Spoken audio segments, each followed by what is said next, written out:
Thanks, Deanna. My name is Laurie Gibbons, as Deanna mentioned, and I actually taught in this room for about 10 years at UNT. I used to work in the core drawing program, and I now teach in printmaking and direct one of our research institutes, which is called Print Press. I'll tell you about it in a second. But it's really great to be back working with the core. I oftentimes still have the opportunity to do projects with the faculty in the area, as well as the students, and it's always a privilege. If you think about it, core is probably the one time in your education, other than graduation, when you will be here with your entire class. Because after this, you split up and go separate ways for a while before you come back together. There's something about that that always seems really significant to me, that you're rallied together in this kind of common cause for a while.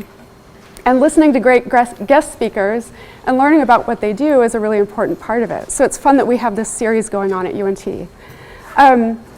Our guest speaker today is Leslie Mutchler. Leslie is a faculty member at the University of Texas at Austin, and she heads up the 2D Foundation area there. Leslie is also a printmaker in her background, and so her MFA is from Tyler, which is in Pennsylvania, and her undergraduate degree is in printmaking with a minor in art history from Kent State University in Ohio. Her work is rooted in ideas of architecture as well as pop culture, but that's basically the starting of the jumping off point, and I don't want to delve into it too much because she'll tell you a lot about it.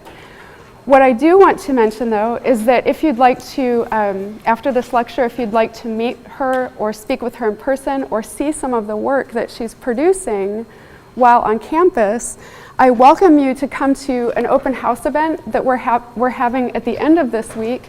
It's on Friday of this week from 4 to 6 p.m. and it will be at Print Press, which is the research institute that she'll be working at. Print Press, not everyone may be familiar with where it's located because it's kind of on the edge of campus.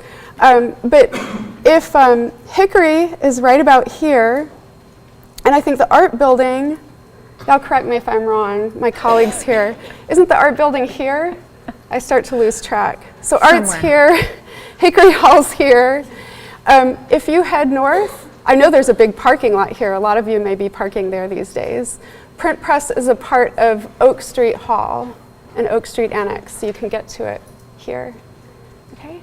And so I hope that you might be able to join us this Friday from 4 to 6 p.m. to meet Leslie in person and talk with her more about the project she's involved in. So, without further ado, Leslie Mutchler. Thank you, Laurie.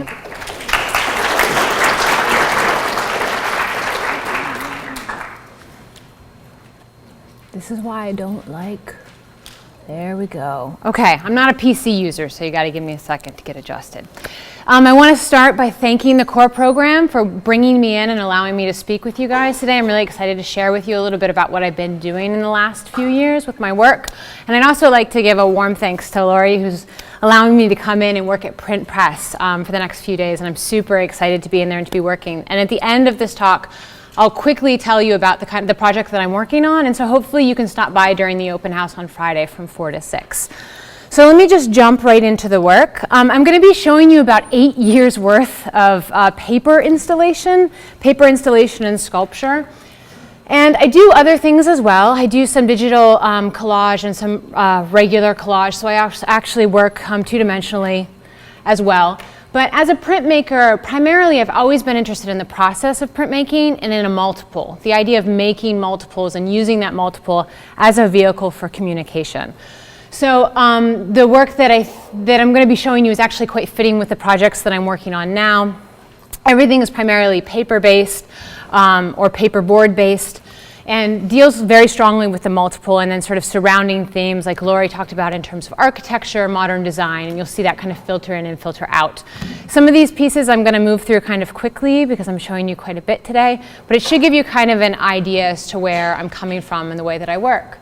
So this piece is from 2003. It's called Post-its, and it's quite literally a 10,000 set of newsprint squares that were cut by hand using a guillotine and then printed upon using an inkjet printer. And so you can see the installation from the first image actually spanned about a 25 by 25 foot space within a large auditorium at the school where I was going to graduate school at the time at Tyler. And I was really interested in looking at this collection of found ephemera that I had started, I was working as a secretary at the time in a lot of different offices around campus and was collecting Post-it notes because I'd find them so regularly. And you know, you probably, if you start looking, you'd find Post-it notes in bathrooms, in books, all sorts of places with all sorts of strange messages on them. So I was collecting these Post-it notes and really interested in the communication that happened upon them, but also interested in the banality of them, the everyday, the kind of quotidian nature of this ephemera. So I wanted to call attention to the fact that it's all around us and that it's quite banal and sort of large and cumbersome. So I decided to reprint these Post-it notes. I would type all of the text into the computer, just using a basic document program, and then I would delete the text information and just leave the punctuation behind, kind of calling attention to the temporal quality of that communication. I was using newsprint at the time because as a printmaker, and some of you might know this if you work in print shops, newsprint is kind of pivotal to what you do in a print shop. You use it almost all the time, but it's never the final material because it's organic and it changes constantly. And that's the thing I liked about it. I liked that after a point in time, these installations would start to change organically, change color, even disintegrate. And I wanted these installations, these paper installations, to have a lifespan. So after I did that first installation of the Post-it notes, I decided that really I didn't have enough in terms of volume and numbers. So I decided to make 500,000 more of these Post-it notes. And cutting them all down with a guillotine, even though a guillotine is faster than using an X-Acto knife, took forever. So it was a very tedious project. And I decided at that point as well that I wanted to take the installation or that piece off of the wall and put it onto the floor and think about this more in terms of a landscape or kind of a more immersive installation for a viewer to come in and kind of walk around. So after I made the 500,000 notes, I realized that in order to figure out how to fill the gallery with these pieces of paper, I should probably have a system to follow. And so I just started breaking down this collection of Post-it notes that I had into 9 different categories, all completely absurd, completely fanciful, completely fictional, not even important really to the viewer, but it gave me a system under which to work and under which to lay out the installation. So as you can see within this space, this is kind of preliminary work. I got 9 of my very good friends to come in and help me, and we divided the gallery into 9 different spaces. You can see there are maps hanging on the wall, and they were told exactly how many Post-it notes to put in each square foot of the gallery space. And so that way I really orchestrated this grand event, this grand installation, but in the end, no one would have ever known that I orchestrated this thing, and that was sort of an amazing kind of pivotal moment for me in my work. That as I think a printmaker, as I've been trained a printmaker, I've been really interested in issues that, and you'll see this kind of come back and forth within the work, but issues that involve control. And ultimately at some point you lose control in the work and the work does what the work is going to do. So I was really interested in the way in which I tried to control this piece and yet couldn't control this piece. So this is a close-up of the landscape installation within this gallery. And this gallery is about 50 feet long and about 20 feet wide. So there's a lot of paper in there. And the whole space smelled really kind of nicely of newsprint. And again, these are digitally printed upon, so they have those marks of communication. And then you see this little bit of red kind of starting to occur in the sea of gray. And that red, those are those Post-it note flags that you buy at Office Max or Staples to mark a page in a book or something. So I wanted to call attention to important parts within that collection, and I started to use those as reference points. Then in 2005, so this is 2 years after the first installation, I was asked to reinstall the same piece, the same amount of Post-it notes, 500,000, in a much smaller place. And so I decided that I wanted to bring that landscape up to the eye level of the viewer and really engage them with it a little bit more, because before I had asked the audience to come in and sort of crawl around the space. If they wanted to get close to the work, they had to bend over. I wanted to bring it up. I wanted to give them an opportunity to come face to face with this work. So in order to do that, I decided that I should build a tabletop surface for this piece to sit on, and that I wanted to think about this piece now as a model of perfection. So I built a table to HO scale, which is a common scale used for model railroading. And I divided the table into 9 different categories again. So there's those 9 different categories, that system in terms of how I'm dividing up the amount of paper that belongs in each category. And as you can see from a side view of the table, when you come to the piece from the front, it looks like a level playing field, but when you turn around the side, you note that there are actually more pieces of paper or more notes in one category than another. So I was really interested in showing that collection in that way, and then also kind of equalizing it or making it more homogeneous on that top surface. And then again, I'm using the post-it note flags, and this time instead of them calling attention to an important part of an installation or important part of the piece or an important category, it's important all over the board, all across the board. And then finally, I was asked again to reinstall this piece. And at this point, this piece is called Cabinet Influx. This is from 2006. And this was long enough after graduate school that I had moved. I had started my first teaching job in Southern Illinois in Carbondale, at Carbondale. And I was living with my partner in this giant Victorian home that we could afford because it was super cheap. And the house itself had been redone over many years, and there were tons of different wall panelings and wood veneers everywhere.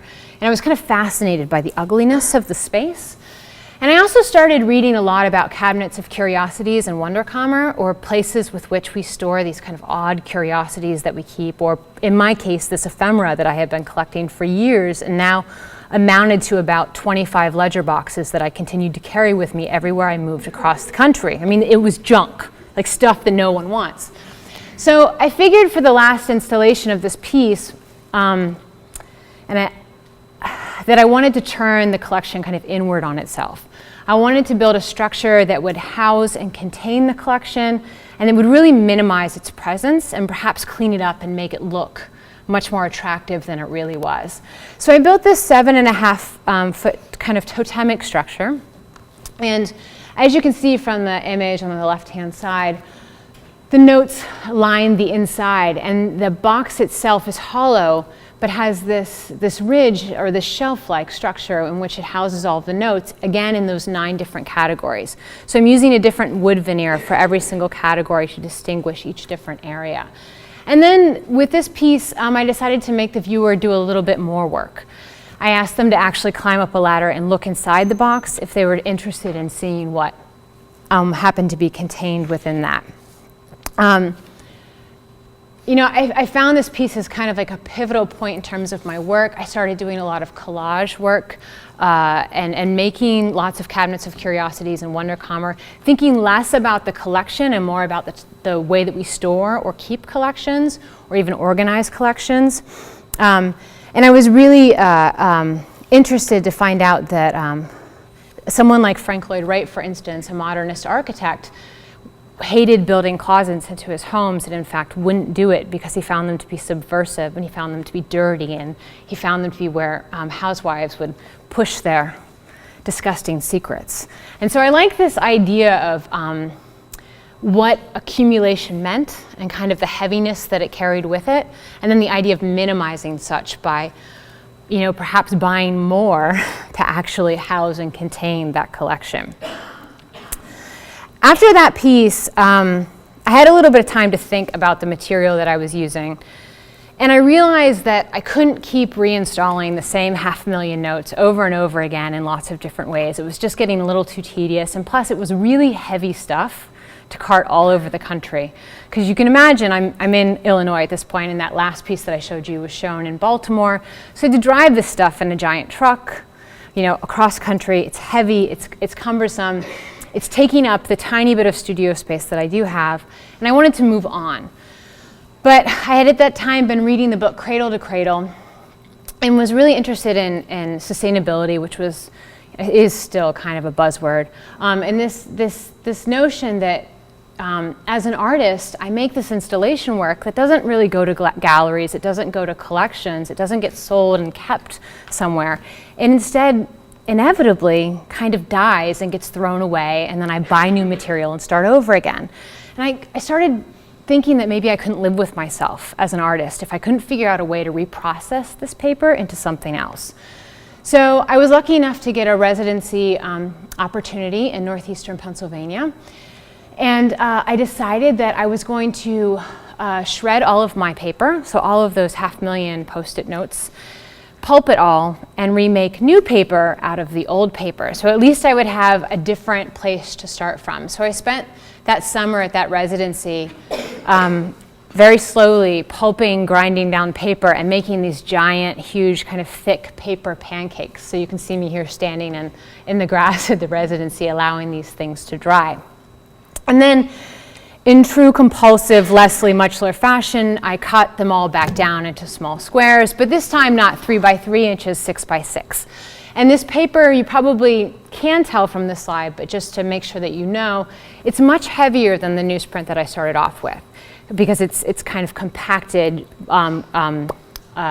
bits of pulp along with some cellulose glue.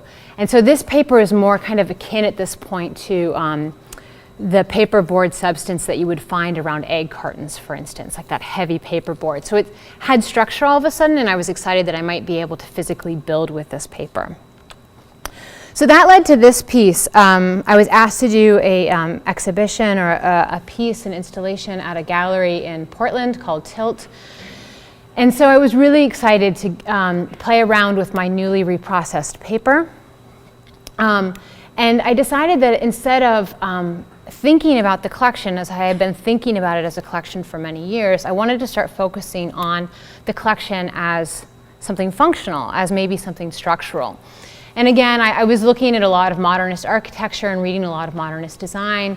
And so this piece is very clearly influenced by the Eames House of Card game, in which there's a 52 set deck of cards that have slots within those cards, and you can build structurally or physically, three-dimensionally with this flat pack paper surface. So I was excited to come up with a solution to an installation which actually packed down in 2 very small boxes, and I could ship it to Oregon, show up, and install this thing and actually take up a space with it.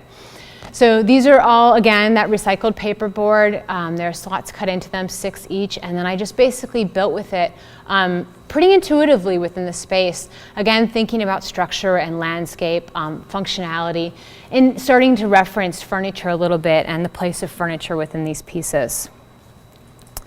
Then I reinstalled this piece at another space in St. Louis. I decided at this point that I wanted to actually start adding a bit of color to the piece. I'd been working with this gray paper now for, 4 or 5 years? So, I don't know, 4 years.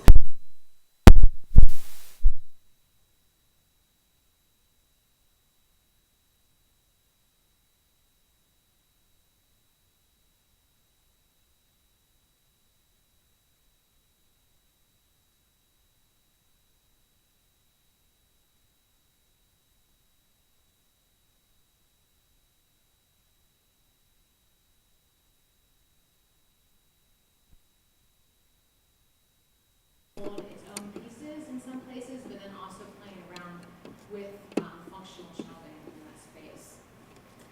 And then finally, the final reiteration of this piece happened in Philadelphia in 2008. And this piece was called Paper Space. And basically, I spent the summer before this piece happened pulping back down everything that you had seen before, and then making it into new paper pancakes. I actually, at this point in time, was lucky enough to have a studio assistant, and we worked basically 8 to 9 every day for a whole summer, pulping paper, letting it dry, and then cutting it all down into a bunch of different paper shapes from which you could build another set of perhaps 3-dimensional objects. And the paper shapes themselves are, in my mind, referencing different architects, different modernist architects. So Le Corbusier with the cruciform cross-like shape within the front, and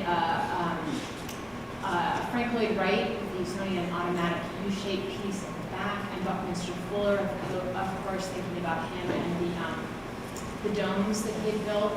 And I was really, my initial idea with the piece was to build these pieces within a space and kind of create this large structural installation.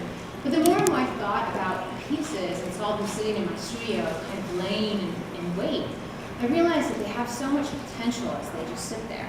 And I really wanted to harness the idea of that potential. So I created these little palettes for these pieces of paper to sit on. And the pallets are actually made from the cabinet influx piece that you saw earlier.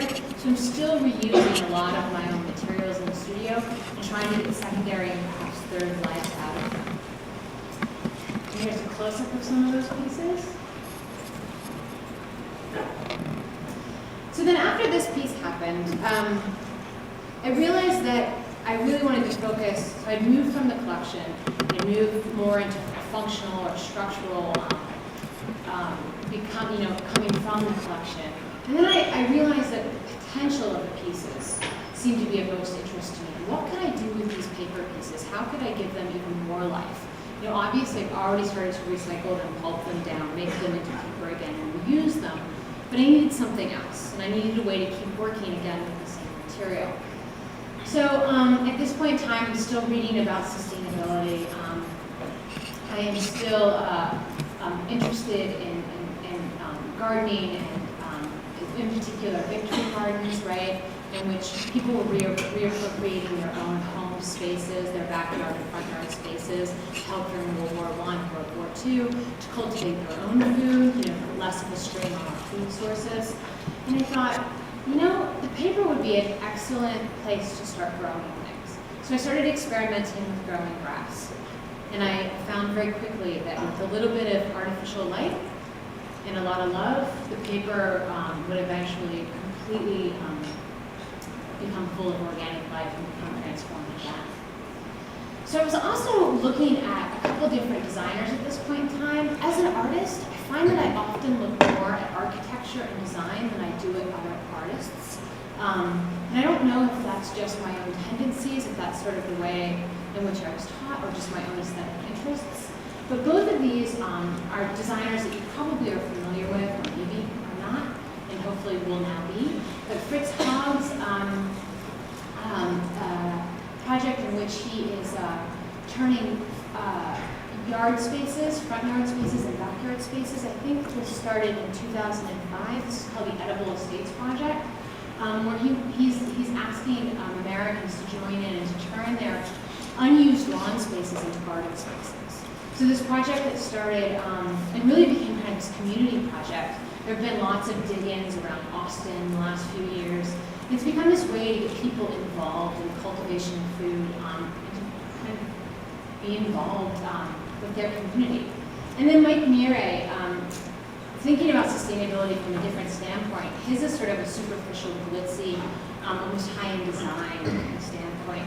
But this is a really interesting, fully functional kitchen idea in which animals live in your kitchen. So in the back of the image on the bottom right, you can see some goats in the back of the kitchen, some livestock hang out there. You have animals that have been freshly killed that you're waiting to prepare in the kitchen. And I like this idea too of the kitchen being this place not only of life but of death. The growing of herbs within that space and so on and so forth. So really being this fully functional space. So thinking about those designers and then also still doing a lot of the reading about sustainability and being concerned with utilizing the materials that I have, I decided to make a piece for a show in Houston called Hot House. And so this piece is my first attempt at playing around with the paper and the potential of that paper in terms of growth. So I've built, here I've sewn a plastic tent out of scrap plastic that I have around my studio that I'm using as drop cloths, or when I was processing paper in my studio to try to keep the mess kind of at bay. You can see the paper is still stacked on pallets, kind of laying in wait. And then once you go into the space, it's a detailed shot of some of the pallets against the wall, and a detailed shot of the seed on top of the paper pieces. Once you go into the space, there are just simple IKEA lighting on top of the table. These have grow lights within them. And I'm using that same like Lucier cruciform shape, trying to loosely reference architecture and the idea of organic growth overtaking that architecture eventually. And then I planted rye grass seed around those forms and allowed for the month and a half that the piece was in the gallery space for this thing to just sort of decompose naturally and do what it was wanted to do. The tricky things about doing projects like this is that you ultimately have to rely on people within that space or the viewer to become involved with the piece. And oftentimes, no one wants to do the physical work. And physical work meaning spraying water on grass. But it tends to get a little difficult. So there are ways that you have to work around this, and you can make it work. You just have to find the right audience member to become involved. So for about a month and a half in Houston, the co-op group that owned this gallery space would take diligent care of this garden, and essentially the grass overtook the installation and started to decompose the paper pieces and destroy the architecture within the piece. So I was excited about the potential of this and where I might be able to take this type of a process within the work.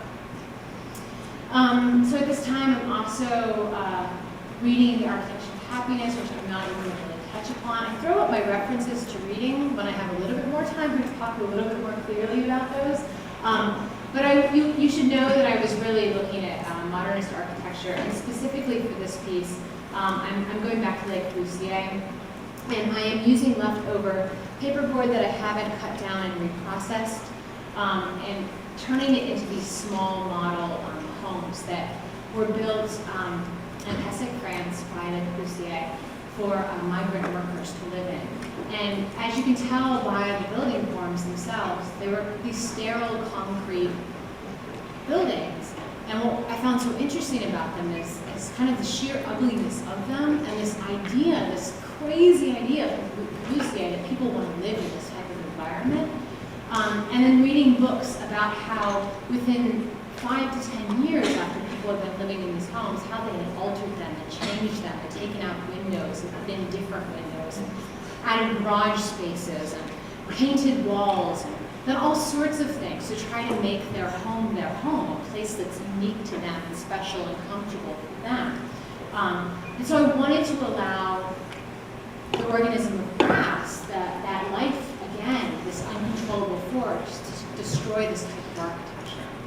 So I built a small model in Hesse, and Le Corbusier Fruits is the name of the piece, or of the architecture from that time.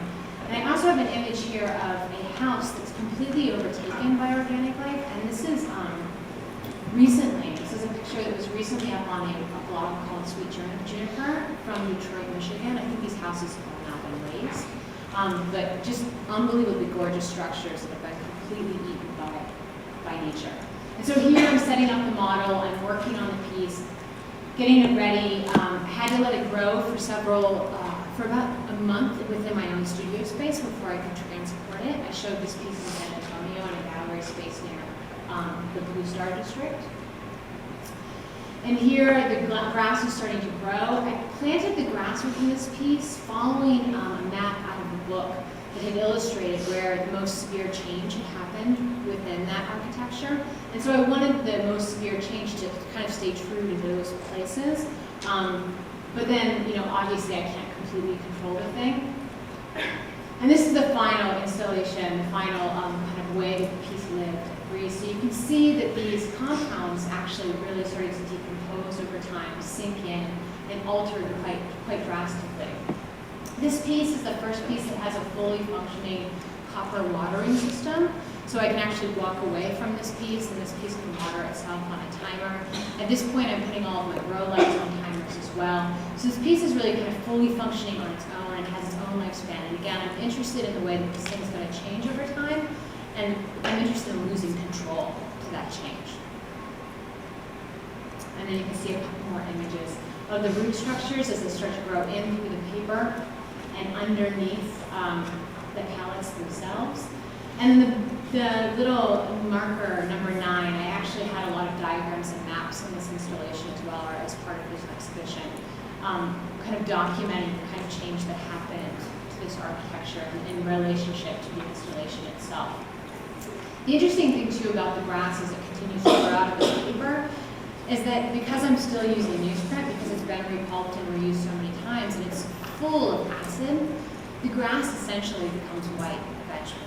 It loses all of its color, and it becomes this kind of magnificent yellowish white color. I sort of love the toxicity of that. And there's another close-up.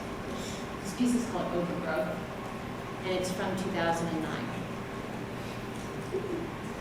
So then playing around with the same idea, I made a much smaller sculptural piece. This piece is called Monticello Green Roof, and obviously built after Jefferson's home, Monticello. And I was just playing around, kind of tongue-in-cheek with this idea that perhaps, what would Monticello have looked like, or what might have happened to it if we had put a green roof on that building? Because at this point in time, I think Chicago City Hall was one of the first large government buildings to have a green roof on top of it. It's good for the environment, it's sustainable. And so I was really interested in kind of playing around with this idea and applying it to, at this point, classical architecture. So I, built this piece, I built this tabletop form for this piece to sit on top of. It's balsa wood and paper, so it has a little bit more structure to it, so it doesn't decompose quite as quickly. And then the grow lights are actually housed in a chandelier that I've repurposed and turned into an apparatus for dispensing grow lights. And so this piece essentially also eventually caved in and was completely destroyed. These things don't live really past the time that they're shown. And I collect as much as I can from the piece so that I can repurpose it and reuse it again. But oftentimes, some of the grass pieces actually get placed outside and can kind of deteriorate naturally into the ground.